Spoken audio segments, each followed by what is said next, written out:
Hello tout le monde et bienvenue dans la saison 2 d'Histoire d'Astro. Je suis trop contente de vous retrouver. Je sais pas si vous avez noté, mais j'ai commencé cet épisode sans l'éternel bonjour à toutes et à tous, j'espère que vous allez bien.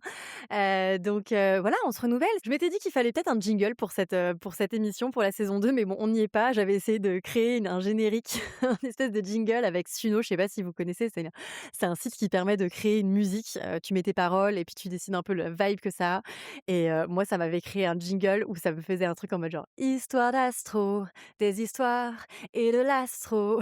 Déjà terrible. En plus, la voix, je sais pas pourquoi, c'était un Québécois et c'était sur de la country. Donc bref, il y avait rien qui allait, donc pas de pas de générique, mais peut-être que ça viendra au cours de l'année. En tout cas, c'est parti pour cette nouvelle saison et je suis vraiment ravie de vous retrouver. On est en 2026, on est en février, j'ai fait une grosse pause d'un mois, donc déjà, bah, bonne année, hein, j'ai envie de dire. Petite pause qui m'a fait du bien pour essayer de voir où je voulais aller avec le podcast. J'ai des idées qui ont émergé. Comme vous le voyez, je ne reviens pas avec le fameux épisode dont j'avais parlé de faire un podcast live à Paris et cetera. C'est toujours dans les plans, mais je suis mon flow et là, actuellement, c'était un peu trop compliqué de réfléchir à, quel setup, quel invité, tout ça, enfin bref. Donc j'ai décidé, pas de pression, de revenir, à la cool. Pareil, j'avais parlé d'un concept sur Instagram que j'avais trouvé une idée que je trouve très, très cool, que j'ai commencé à initier, dont je vais vous parler là, je tease un peu. Mais pareil, j'ai senti que c'était pas le bon moment de se lancer avec ça et que j'avais besoin de revenir de manière simple. Bah, me voilà. J'espère que vous allez bien. Installez-vous tranquillement. Aujourd'hui, je vous emmène dans un épisode classique, je sais pas pourquoi je l'ai pas fait avant, mais bon, j'étais occupée à vous faire le tour de toutes les planètes.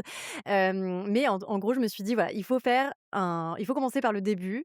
En gros, l'idée que j'avais eue, c'était de, faire des épisodes qui s'appellent les astrolabs, c'est-à-dire des épisodes où je vous montre comment je décrypte un thème astral à partir de problématiques que vous m'avez proposées sur Instagram.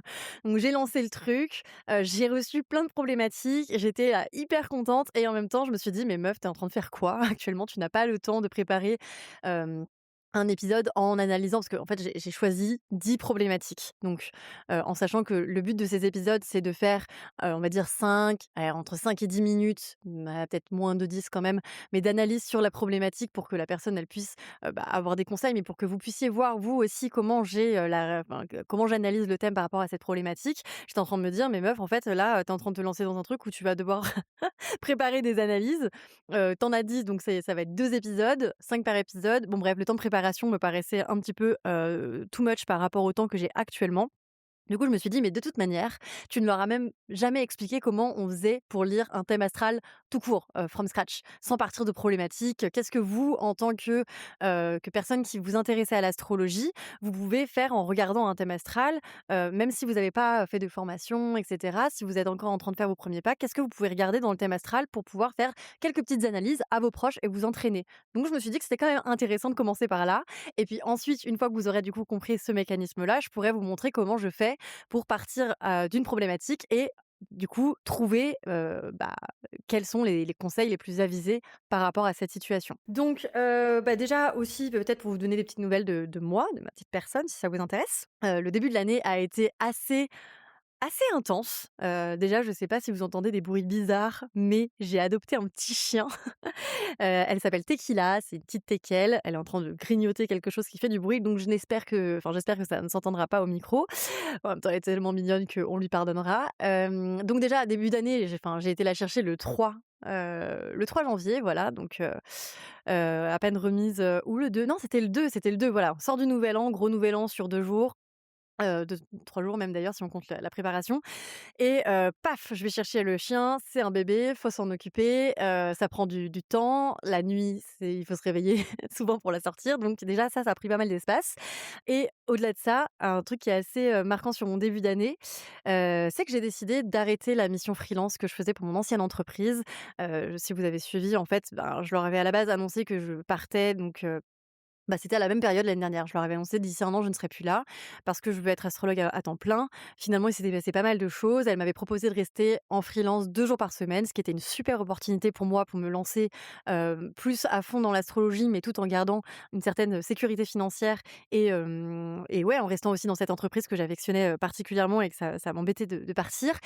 Et en fait, début d'année, déjà, tout est parti du fait que je cherchais quel était le mot de mon année. Parce que l'année dernière, j'avais choisi le mot transformation, qui correspondait vraiment très, très bien à aux énergies, mais c'était sans avoir regardé mon thème astral et cetera. Mais en tout cas, je m'étais dit: «OK, le mot, c'est transformation» et à la fin de l'année, j'ai fait un bilan et j'étais: «Ah mais meuf, tu passée de, Lou Daquet, responsable marketing, enfin communication marketing, à Lou, Ovtchinnikov», parce que j'ai pris le nom de mon mari, astrologue.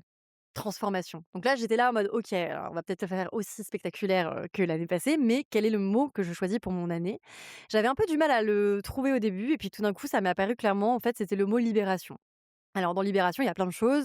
Libération du potentiel, libération des croyances limitantes parce que j'en ai, libération de la créativité, libération du temps pour pouvoir allouer du temps à ce qui compte vraiment pour moi. Donc par exemple, Écotable en faisait partie, mais à la base, j'avais prévu d'en partir en juin. Mais bon, ça, juin faisant partie de 2026, je m'étais dit: «Bah, à ce moment-là, j'aurai plus de temps» et donc libération de plein de choses et en fait, ça a commencé très fort parce que dès la première semaine de janvier, en fait, j'ai eu une espèce de fulgurance de: «Mais en fait, on va commencer à libérer les choses maintenant». Pas le temps de niaiser, en fait, j'étais là, bah, je suis plus je suis plus en résonance là actuellement avec le fait de continuer à partager mon temps entre cette entreprise, même si je l'adore et le fait que, bah, en fait, je suis astrologue maintenant. Je suis astrologue, c'est ma passion, mais au-delà de ça, c'est comme ça que j'ai envie d'occuper mes journées et donc de disperser mon énergie, ça devenait compliqué. J'étais frustrée parce que, bah, j'étais, à moitié dans cette entreprise, à moitié sur mon projet. Le projet de l'astrologie prenait de plus en plus de place. J'ai enfin voilà, des consultations tous les jours, plusieurs fois par jour, plusieurs fois par semaine, tout le temps en fait. Mon compte Instagram, a pris des proportions, là, on est, autour de 30 enfin on est à 37 000. Bon bref, voilà donc en fait, ça y est quoi, je pense que je peux dire que je suis astrologue et que la transition est faite et donc il y a un moment donné, cette transition devait se conclure, enfin voilà, se faire, on va dire s'officialiser, voilà. Donc action-réaction, lune en bélier, j'ai quand même pris une semaine pour réfléchir, hein, vous vous en doutez bien que je suis pas une kamikaze à ce point, quoique. Et puis, bah, j'ai annoncé à l'entreprise que je comptais partir, et c'est fou parce que comme quoi, encore une fois, quand tout est aligné, tout se passe bien. C'est-à-dire que bon, je m'étais dit: «Bah, si elles doivent me remplacer par un CDI, ça pourrait prendre du temps» parce que parfois il y a le délai de bah, où la personne elle a un préavis et en fait, faut attendre 3 mois et moi, est-ce que je me sens d'attendre 3 mois? Ben, non. Donc je m'étais fixé une date dans ma tête qui était fin février, début mars max, je veux être partie et je veux avoir trouvé la personne de confiance qui va pouvoir faciliter, bah, mon départ pour que je me sente bien, que je m'en veuille pas de les laisser tomber, et cetera et en fait, j'ai manifesté à la nouvelle lune en Capricorne exactement ces objectifs-là, voilà, j et en fait, une semaine plus tard, la solution avait été trouvée. Une personne de confiance me remplace. Elle était OK pour faire la passation la semaine où j'avais, prévu de le faire. Donc finalement, tout se met en place tout seul, encore une fois, donc je suis, ravie et ça m'encourage énormément. Donc bref, autant vous dire que, le début 2026 a été un peu en mode, «Waouh, OK, on n'est encore pas dans une énergie où il va rien se passer». Ça démarre fort, mais je suis contente, c'est aligné donc bah, voilà. Là, du coup, cet épisode, sortira probablement, quelques jours avant la fin de ma mission de freelance et voilà, je suis assez heureuse et fière du chemin parcouru et maintenant tout reste à faire évidemment.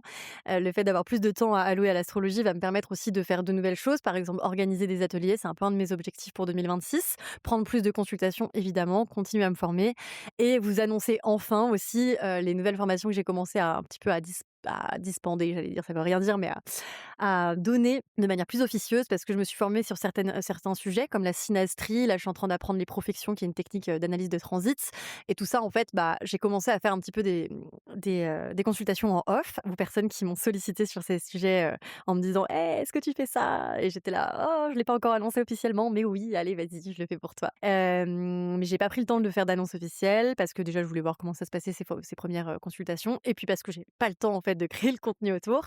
Mais voilà, tout ça, ça va se mettre en place et je suis trop contente. Allez, on va se lancer dans l'épisode parce que j'ai pas envie qu'il dure 3 heures, on va pas commencer par un épisode qui dure 3 heures, point. On va aller à l'essentiel. Donc aujourd'hui, en fait, l'idée, c'est de vous apprendre comment entrer dans un thème astral, quoi regarder concrètement pour faire une analyse facile. On n'est pas ici, on n'est pas dans une formation pour devenir astrologue, hein. Là, je m'adresse à des personnes qui veulent commencer à faire des petites baby analyses, tranquillement, sans pression. De toute manière, en fait, dans une analyse de thème, quand on commence à s'intéresser à l'astrologie, il y a plusieurs niveaux. C'est-à-dire qu'au début, on va vraiment s'attaquer au b.a-ba de l'astrologie. On va regarder, les placements les plus connus, avec une lecture qui va être assez, classique, dirons-nous. Et puis plus on prend en expérience, plus en fait on apprend des techniques, plus on peut aller profond dans le thème astral et on ajoute des nouveaux points, des nouveaux aussi les nouvelles techniques.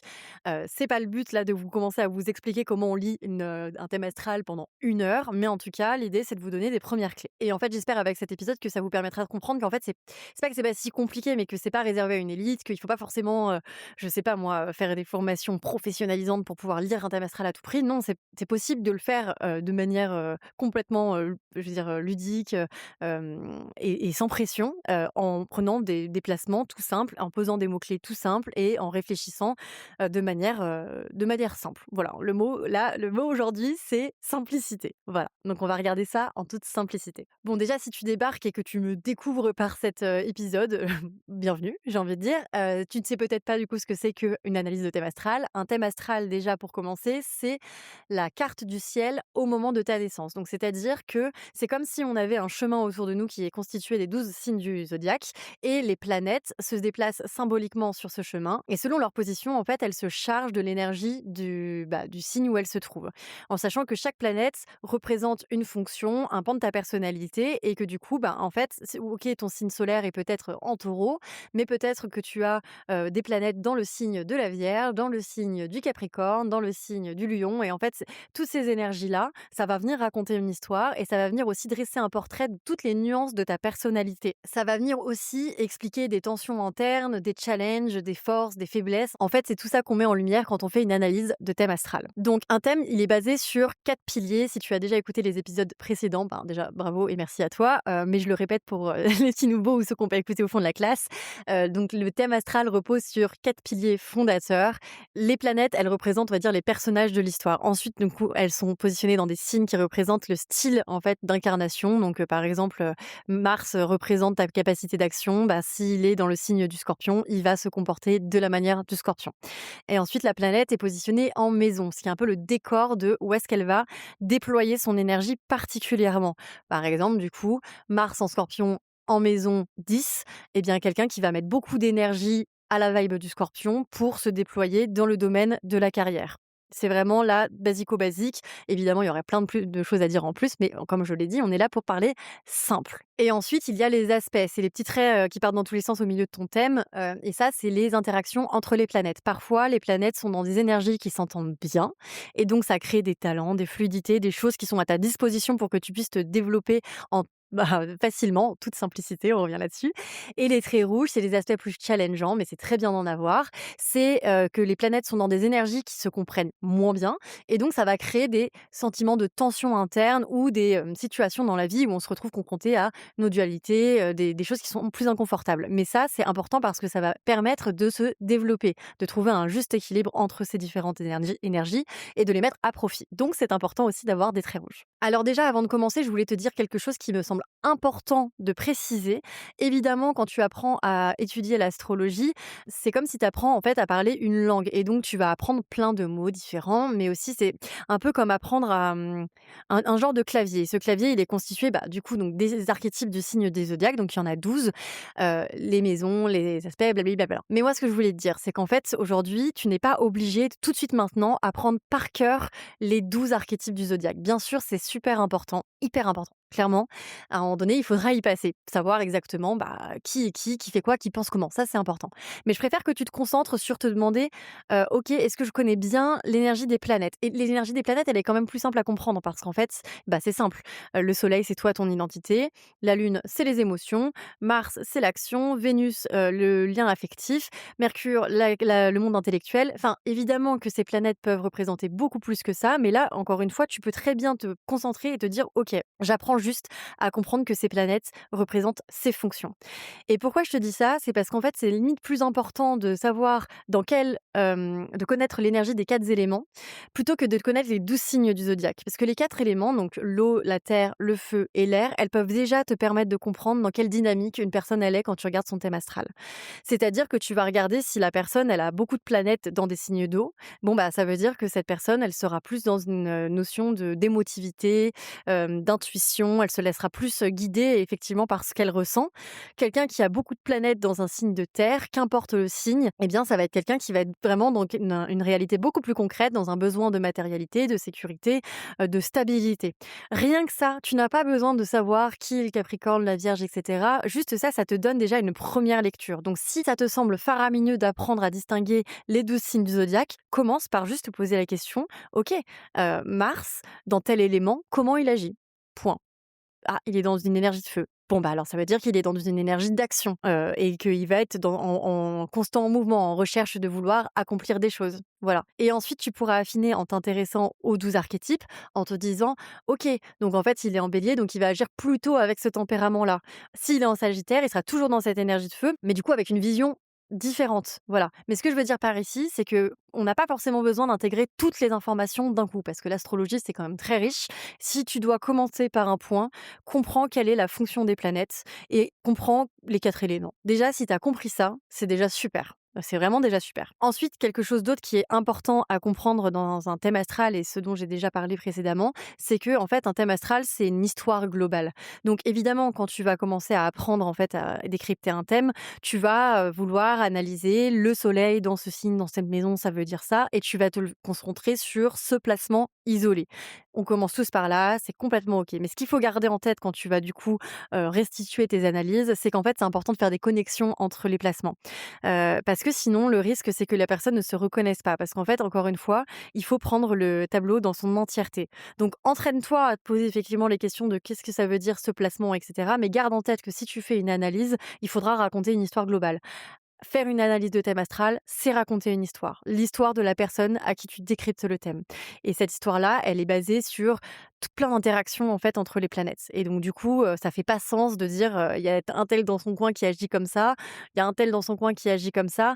Oui d'accord, certes, mais en fait, ça se trouve, il y a des interactions qui se font qui viennent totalement contrebalancer du coup cette dynamique-là. Donc voilà, donc je voulais juste, dire que le thème, c'est un ensemble et que en fait, ce qui, va compter, ce sont les cohérences, et on va virer tout ce qui n'est pas cohérent pour raconter une histoire qui est cohérente. Voilà, c'est ça l'art de l'astrologie en fait. Mais bon, pour t'entraîner, et au début, t'as pas besoin forcément d'aller à ce niveau-là. Ce qui va être intéressant, c'est juste déjà de te concentrer sur quelques points essentiels, voir comment ça résonne, puis t'en parles avec tes proches. Si tu as envie de lire leur thème, tu vois comment ça résonne et petit à petit, du coup, ça va t'aider à comprendre comment ça fonctionne. Et j'aimerais aussi te rassurer sur, plus tu vas grandir, plus dans ta pratique de l'astrologie, plus les choses viendront de manière fluide, mais c'est normal dans tous les cas de ne pas pouvoir tout lire d'un coup et de devoir procéder par étapes. On procède tous par étapes. Voilà.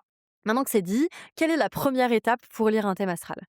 Eh ben, ça dépend. En fait, je pense qu'il y a autant de manières de lire un thème astral qu'il y a d'astrologues et donc ça va être à toi aussi de voir ce qui t'appelle le plus. Je pense que dans un précédent épisode, j'avais dit que moi je commençais par l'ascendant et c'est vrai que pendant longtemps, j'ai commencé par l'ascendant. Et ça m'arrive encore. En fait, quand je regarde un thème astral, déjà, je pense que le plus important, ça va être de noter un petit peu ce qui te saute aux yeux. Voilà.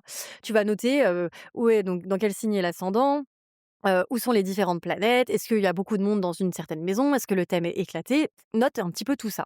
Et après, moi, maintenant, j'aime bien commencer par le soleil. Parce qu'en fait, le soleil, ben, c'est le centre de tout, c'est le centre du thème astral, c'est l'énergie avec laquelle la personne va se déployer. Donc j'aime bien partir de ce truc-là parce que pour moi, c'est la personnalité vraiment brute de décoffrage et ensuite on vient avec les différents placements et les différentes planètes, voir comment ce soleil, en fait, il est nuancé et comment son énergie est vouée à se développer. Le soleil, il répond à 2 questions centrales. Qui suis-je profondément? Mon chien qui fait tomber des trucs, c'est super. OK, on a une invitée qui a décidé de se taper l'incruste parce qu'elle faisait n'importe quoi. Alors, le soleil, il répond à 2 questions essentielles. Qui je suis profondément et qui je cherche à devenir. Donc, en fait, ce qui va être important ici, c'est de regarder dans quel signe est le soleil. Déjà, quelle énergie? Est-ce qu'on est dans une énergie de feu? Est-ce qu'on est dans une énergie d'eau, d'air ou de terre? Petit rappel, je crois que je l'ai pas dit au début de l'épisode, mais le feu, c'est l'action, la terre, c'est l'ancrage, l'eau, c'est l'émotion, l'air, c'est la connexion, le lien, la connexion à l'autre, et cetera. Donc là, ça va être important de regarder donc dans quel signe, le soleil se trouve. Parce que du coup, c'est l'archétype que la personne est vouée à, incarner. C'est comme ça qu'elle se déploie. Ensuite, tu vas regarder dans quelle maison le soleil se trouve. Parce que la maison où le soleil se trouve, c'est la zone, le domaine de vie où la personne est censée grandir et s'accomplir. Plus elle va prendre de la place dans ce domaine-là, plus son soleil va grandir, va se décupler. D'ailleurs, un truc qui est important, c'est que les personnes qui se reconnaissent pas dans leur signe solaire, alors généralement ça peut être parce que, je sais pas moi, elle a plein de planètes dans un autre signe et que du coup, bah, c'est une énergie qui est particulièrement marquée et que ça va, du coup, nuancer complètement le signe solaire. Ou alors, par exemple, si le soleil, il est conjoint à, je sais pas moi, Saturne ou à Pluton, alors qu'il est, en Gémeaux, bon, bah, ça va donner une vibe complètement différente au soleil. Mais aussi une autre manière, d'expliquer le fait que la personne puisse ne pas se reconnaître dans le signe, de son signe de son soleil, c'est qu'en fait, elle investit pas suffisamment la maison où son soleil se trouve. Plus elle va investir, ce domaine-là, plus en fait, naturellement, elle va être connectée à l'énergie de son soleil qui va commencer à se déployer. Voilà, petite info. Et si tu n'aimes pas ton signe astrologique, bah, j'ai une mauvaise nouvelle pour toi parce qu'en fait, on ne peut pas changer son signe solaire, on ne peut pas changer son thème astral. Donc ben, j'ai envie de dire, renseigne-toi, essaye de réfléchir pourquoi tu aimes pas ton signe, qu'est-ce qui te dérange là-dedans et de voir comment, bah, en fait, tu pourrais plus connecter au côté lumineux et accepter, bah, les ombres du signe et te dire que voilà, c'est pas grave, c'est un c'est une belle énergie quand même. Peut-être que tu aurais préféré être un autre signe, mais ce n'est pas le cas. Tu peux aller piocher dans les autres signes par rapport à ton thème astral, mais ton soleil, c'est la manière dont tu vas te développer. Tu as plutôt intérêt à commencer à apprécier, l'énergie de ton soleil parce que enfin, tu vas l'avoir toute ta vie et mieux vaut que tu la déploies plutôt que tu te battes contre. Voilà, donc le soleil, énergie vitale, identité, voilà, tu pars de ça. Déjà rien que ça, c'est un bon indicateur de, qui est la personne. Ensuite, tu peux aller regarder l'ascendant. L'ascendant, donc du coup, c'est comment j'entre dans le monde, comment je réagis, aux rencontres, aux découvertes.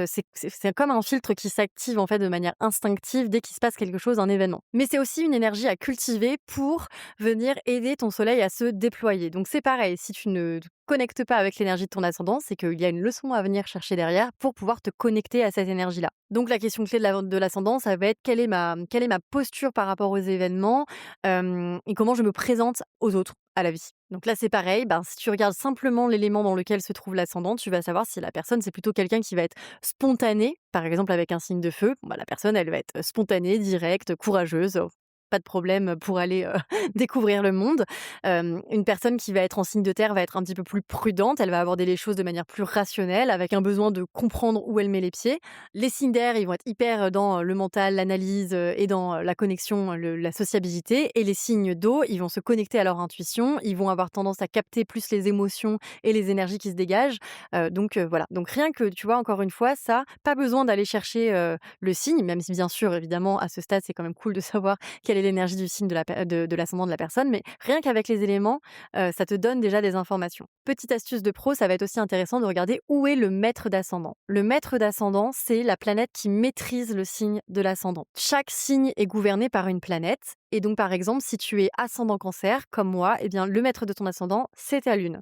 Ça veut dire que ton ascendant est, Cancer, mais qu'il y a une surcouche avec le signe où le maître d'ascendant se trouve et que le domaine où le maître d'ascendant se trouve est particulièrement important aussi pour ton développement. Donc ça, c'est hyper important aussi de le noter. Le maître d'ascendant, c'est un point qui est hyper important, même si bah, tu débutes, je pense que c'est important de commencer à avoir le réflexe de regarder où il est parce que ça va vraiment apporter des nuances et surtout, ça va permettre de comprendre en fait quelle est la direction que la personne doit prendre et comment elle va en fait faire face aux différents événements de la vie. Enfin, ça donne vraiment des indications qui sont hyper précieuses. En fait, si tu veux, si l'ascendant répond à la question comment j'entre dans le monde, le maître d'ascendant, il va donner des informations sur comment je fais pour fonctionner et avancer dans la vie. Ensuite, tu regardes le signe lunaire parce que le signe lunaire, en fait, c'est la manière de vivre les émotions, c'est le monde intérieur. C'est comment la personne, elle va être dans son intimité. Il y a des personnes qui bon, ont des capacités assez faciles à parler de leurs émotions. Il y en a d'autres qui, vraiment, dans leur intimité, sont complètement différentes de ce qu'elles montrent publiquement. Et ça, c'est la lune qui en parle. La lune parle aussi de l'enfance, la figure maternelle, le soleil, c'est aussi les figures paternelles. Encore une fois, les planètes peuvent correspondre à plein de choses. Mais en tout cas, si tu veux rentrer dans le thème astral de manière vraiment très simple, la lune, ça va te montrer de quoi la personne elle a besoin pour se sentir bien, en sécurité, émotionnellement nourrie, etc. Et comment elle va gérer ses émotions. Donc, c'est un point qui est important à regarder. Là, c'est pareil, tu vas regarder dans quel signe il se trouve, donc de quelle énergie la lune se teinte dans ses émotions. Si c'est une énergie de feu, la personne, elle va avoir tendance à avoir des émotions qui vont vraiment être à prendre beaucoup de place, à être vraiment très vive, pour très, impulsive, enfin voilà, ça va prendre de la place. Quelqu'un qui a une lune dans un signe de terre, bon bah, les émotions vont peut-être être un petit peu plus quand même canalisées. Encore une fois, tout dépend, les aspects de la lune, mais elles vont être plus, canalisées, plus stabilisées et la personne aura besoin pour se sentir bien, de se sentir, stable. Alors qu'un signe de feu, la personne aura besoin de se sentir en action. Voilà. Donc encore une fois, juste les éléments, ça donne des indications, mais tu peux aller bien sûr après creuser avec les signes. Mais surtout ensuite tu regardes la maison où se trouve la lune parce que c'est un domaine qui va être extrêmement important, pour, comprendre où le, domaine émotionnel, est particulièrement actif et ce qui va aussi nourrir cette lune pour qu'elle se sente bien. Et puis ensuite tu viens me regarder les 3 planètes personnelles. Alors, j'ai fait des épisodes sur chaque planète, dans la saison 1. Donc je vais pas, repeindre un tableau, vraiment long de chaque planète, c'est pas le but. Mais les planètes personnelles, donc c'est Mercure, Vénus, Mars. Ce trio, en fait, c'est, les bons petits soldats du Soleil. C'est-à-dire que le Soleil, il est là pour se déployer et eux, en fait, ils sont là pour l'aider à se déployer. Et pour ça, en gros, Mercure régit la communication, Vénus, le domaine relationnel et Mars, l'action. Donc, en gros, concrètement, c'est des planètes qui vont expliquer comment tu fonctionnes au quotidien. Mercure, c'est vraiment bah, comment je pense, comment je communique, comment je comprends le monde. Vénus, ça va parler de comment on aime, comment on crée du lien. Et Mars, ça va être comment j'agis, comment je me défends, comment je passe à l'action. Et donc là, c'est hyper intéressant aussi parce que ces planètes-là, même si elles sont jamais bien éloignées les unes des autres, elles peuvent être dans des énergies qui sont quand même très différentes. Et donc c'est pour ça que parfois il peut y avoir par exemple une tension entre je pense de telle manière mais j'agis d'une autre manière et c'est extrêmement inconfortable. Et ça, tu vois, rien que le fait de regarder par exemple le thème d'une personne et de dire ah, tu as un Mercure qui est hyper analytique, qui, du coup est vraiment dans le, pratico-pratique. J'ai besoin d'un plan concret pour pouvoir réfléchir, pour pouvoir, agir. Enfin lui, en gros, c'est ce qu'il aimerait. Mais Mars, qui est la capacité d'action, elle est dans un signe de feu. Le signe de feu, il a pas le time en fait de réfléchir à un plan d'action. Donc en fait, ça peut créer des tensions. Rien qu'en voyant ça, même sans parler des aspects et cetera et venir faire une analyse hyper poussée, tu peux commencer un petit peu à voir les dynamiques, qui se jouent en fait pour la personne. Et c'est important du coup de justement regarder en fait parce que ces planètes-là, elles agissent jamais vraiment seules. Il y a toujours des aspects qui les connectent aux autres planètes et ça vient de nuancer en fait un petit peu leur comportement. Mais si tu n'es pas encore expérimenté et que tu, du coup ne connais pas les aspects, pour le moment, te prends pas la tête. Juste peut-être note, tu vois? Dire: «Ah OK, il y a un trait qui mène à ça, donc ça pourrait peut-être effectivement avoir telle incidence», mais rentre pas dans quelque chose de compliqué. Juste dis-toi: Mercure en Scorpion, il pense comme ça, il se déploie dans la maison, 5. OK, ah tiens, il y a quand même, ce trait rouge qui pourrait faire que c'est nuancé et après bon, bah, tu peux essayer de comprendre en regardant l'autre planète qui est en face, quel est son comportement et ce qui pourrait du coup coincer et puis tu peux poser des questions à la personne en disant comment ça se joue, pour toi. Je vais pas plus creuser les aspects ici parce qu'en fait, c'est quand même quelque chose qui est assez avancé et je pense que je préfère faire un épisode qui est vraiment dédié aux aspects pour vous expliquer vraiment toutes les dynamiques. Mais en fait, il faut se dire qu'un aspect, donc c'est les traits encore une fois qu'il y a au milieu, ça marche aussi quand 2 planètes sont vraiment collées, donc on appelle ça une conjonction. Ça vient vraiment modifier l'énergie de la planète. Et par contre, un truc qui est important et que je vous dis ici et si vous êtes plus avancé, du coup, ça pourra peut-être, vous donner une information importante, c'est que si tu veux analyser les aspects, il faut prendre en compte que c'est la planète la plus éloignée du système solaire qui a le plus gros impact, enfin qui influence, l'autre planète. Par exemple, Mars, carré Saturne, c'est Saturne qui est plus éloigné, donc c'est Saturne qui prend l'ascendant sur, le signe, sur l'énergie de Mars et donc elle va la contraindre avec son énergie. Voilà. Si c'est pas clair, bon, bah, désolée, je vais pas faire un cours sur les aspects maintenant.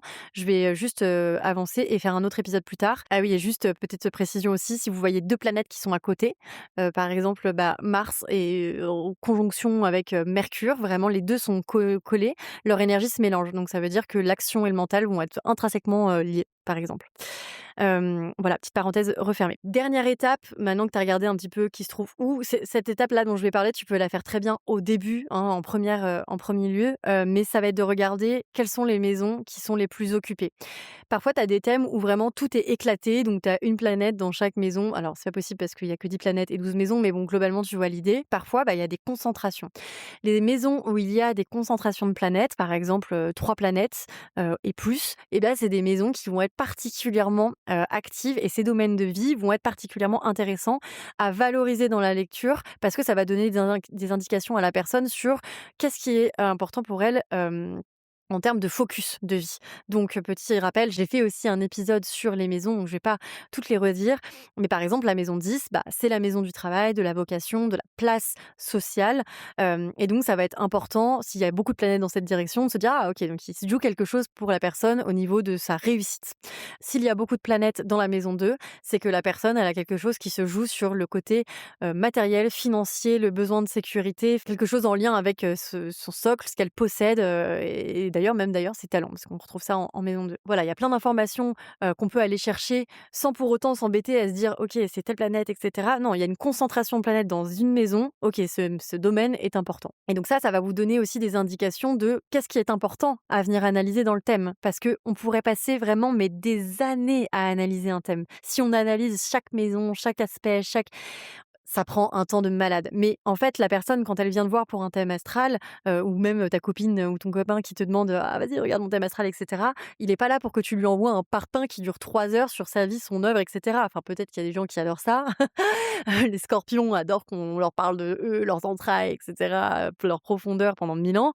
Les autres, ils ont juste besoin que tu leur dises, à l'essentiel, enfin, c'est quoi concrètement les énergies qu'ils ont à disposition? C'est quoi les objectifs? C'est quoi les blocages et c'est quoi les challenges? Et ça, en fait, il faut rester simple. Il faut regarder ce qui saute aux yeux et du coup, bah, si tu as plein de planètes dans une maison, voilà, ça saute aux yeux. Tu sais que ça, c'est une direction et c'est quelque chose à venir creuser. Donc, tu vas analyser cette maison. Tu vas regarder exactement, les planètes qui l'habitent, le signe qui l'habite. Est-ce qu'il y a des aspects, éventuellement, si tu es plus avancé? Voilà, tu te concentres là-dessus. Pas de panique, je préfère le dire encore une fois, on ne le répète jamais assez, si une maison est vide, ça ne veut pas dire que c'est un domaine qui n'est pas important. Ça s'analyse autrement. Il vaut mieux voir dans ces cas-là, le verre, d'eau à moitié plein, c'est-à-dire que par contre, ce qui est utile, c'est de regarder la maison, ou les maisons qui sont particulièrement remplies. Les autres maisons, elles vont s'activer naturellement autrement. Voilà, je pense que c'est important de le garder en tête. Et enfin, une fois que tu as regardé un peu tout ça, et encore une fois, tu peux le faire de manière très simple, tu fais un système de mots-clés. Mars égale action. Mars est en Scorpion, une énergie d'eau. OK, donc Mars agit de manière intuitive. Mars se laisse guider par ses émotions et son intuition. Mars en Scorpion en maison 10. OK, donc la personne va mettre beaucoup d'énergie dans le déploiement de sa carrière et elle va pouvoir se laisser guider par son intuition, même utiliser ses capacités, intuitives, psychologiques, émotionnelles dans le domaine de son travail. Point. Il n'y a pas besoin d'aller chercher beaucoup plus compliqué que ça à ce stade. C'est déjà super de pouvoir dire ça. Il y a des personnes qui n'ont pas conscience, de la manière dont elles sont câblées. Donc rien que si tu leur dis ça, ils sont là: «Ah ouais, j'avais jamais capté ça comme ça, trop bien et cetera. Je vais faire confiance à mon intuition». Génial. Maintenant qu'on a dit ça, ce qui est important, ça va être de regarder, comme je le disais au début de l'épisode, la cohérence globale. C'est-à-dire qu'en fait, tu vas regarder tous les éléments que tu as à disposition et tu vas venir te poser la question de est-ce que ça raconte une histoire cohérente. Est-ce que là, le but, c'est pas d'aller chercher des contradictions, ça va plus être de raconter une histoire qui fait sens. Pour ça, bah, tu vas venir regarder les informations qui se répètent, les éléments qui sont dominants. Est-ce qu'il y a des choses qui reviennent régulièrement? Donc, généralement, à ce stade, c'est quand on fait des analyses un petit peu plus poussées qu'on va commencer à se dire: «Tiens, en fait, j'ai remarqué que la personne, elle a tendance à agir de cette manière-là. Ah, ça se répète à plusieurs endroits du thème, donc oui, OK, c'est pertinent de lui donner cette information-là». Les choses qui ne se répètent pas, ben, vous les laissez de côté, c'est pas intéressant. Il vaut mieux faire une bonne lecture de thème qui se concentre vraiment sur 3 points majeurs, vraiment 3 axes, que vouloir absolument tout dire, tout lire et cetera. Parce qu'en fait, vraiment, plus vous en dites, déjà, ça va saouler la personne, ça va la noyer dans des informations, mais c'est surtout qu'en fait, ça se trouve, si vous balancez vraiment tout ce que vous avez vu, sans aller chercher s'il y a une cohérence et cetera, il y a des choses qui vont pas être pertinentes. Donc on cherche toujours à raconter une histoire qui est cohérente. En fait, il faut se dire qu'un thème astral, ça se lit pas, planète par planète. On vient raconter une histoire. Si tu comprends ça, tu as déjà fait, vraiment une grosse part du boulot.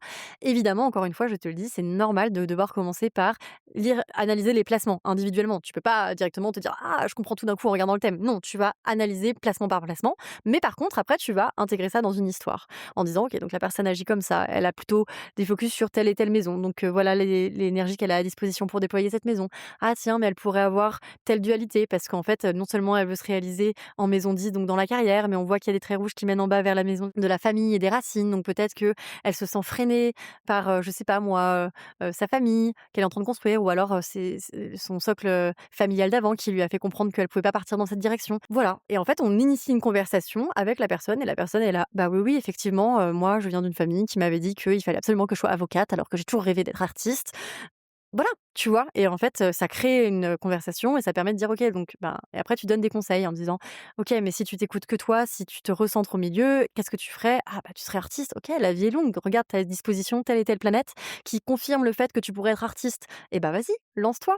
Enfin voilà, c'est concrètement, en gros, c'est ça une lecture de thème astral. Voilà, j'espère que j'ai réussi à expliquer ça de manière simple. Je voudrais juste terminer en disant des choses qui sont importantes. Je pense que c'est important quand on apprend à lire un thème astral de s'entraîner. C'est la pratique. En fait, ça sert à rien d'emmagasiner un maximum d'informations, informations, informations, informations, jusqu'à t'en noyer si tu ne pratiques pas. Parce qu'en fait, c'est en pratiquant que tu vas commencer à comprendre comment réellement ça se passe. Alors, je sais franchement que c'est super dur de se lancer parfois parce qu'on a peur de mal faire, on a peur de dire des bêtises, etc.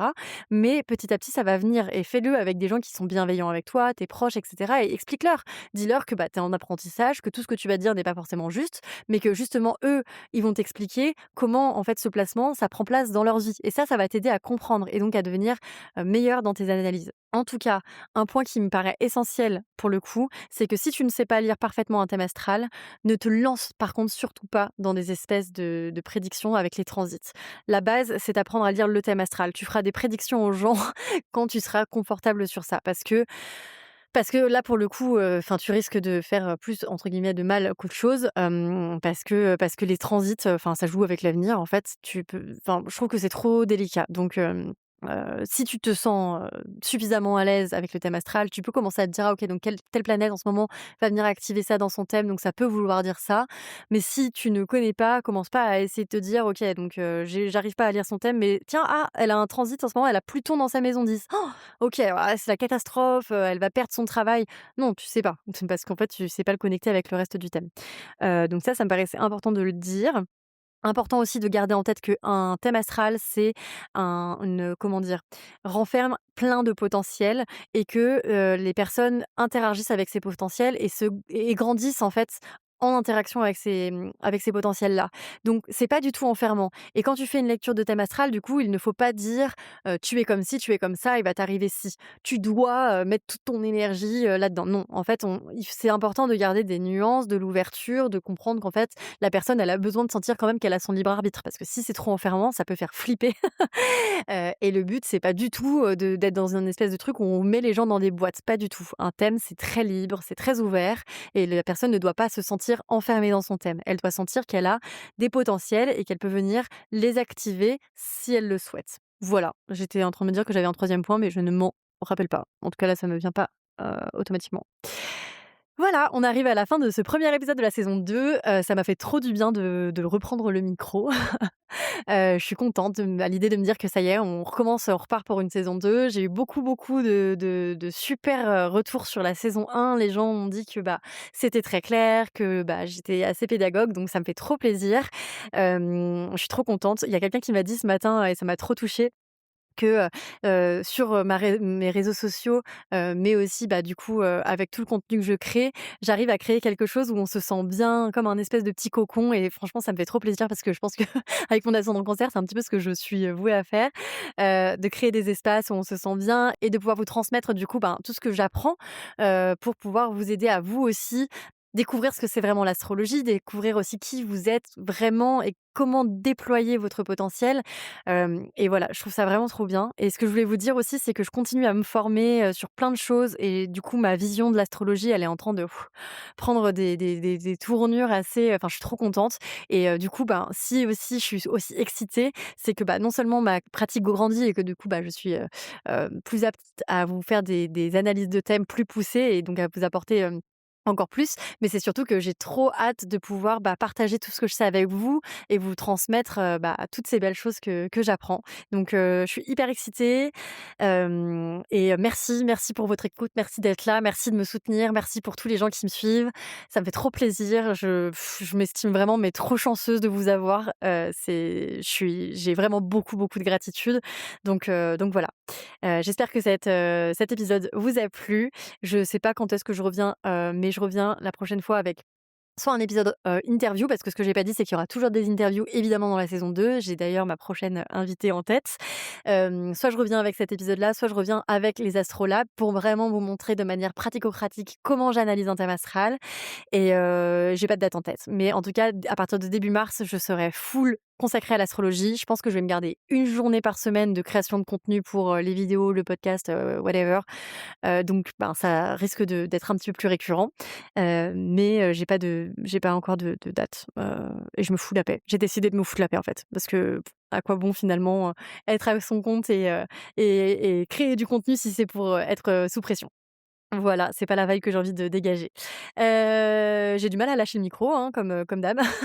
Je vous souhaite une très belle journée, nuit, soirée, whatever et je vous fais plein de bisous et je vous dis à très vite. Ciao! Attends, reste 2 secondes. Déjà, merci beaucoup d'avoir écouté cet épisode jusqu'au bout, ça me fait super plaisir. Si tu apprécies mon contenu, s'il te plaît, lâche-moi un petit like pour m'aider dans le référencement, franchement, ça m'aiderait trop. Tu peux aussi me retrouver sur mes réseaux sociaux, Astro Because Why Not et surtout, bah, n'hésite pas, si tu souhaites faire une consultation avec moi, tu peux retrouver toutes mes informations concernant mes lectures de thèmes sur le lien de mon site disponible en description ou sur mes réseaux sociaux @astrobecauseWhyNot. Tu peux aussi m'envoyer un petit mail à astrobecauseWhyNot@gmail.com. À très vite.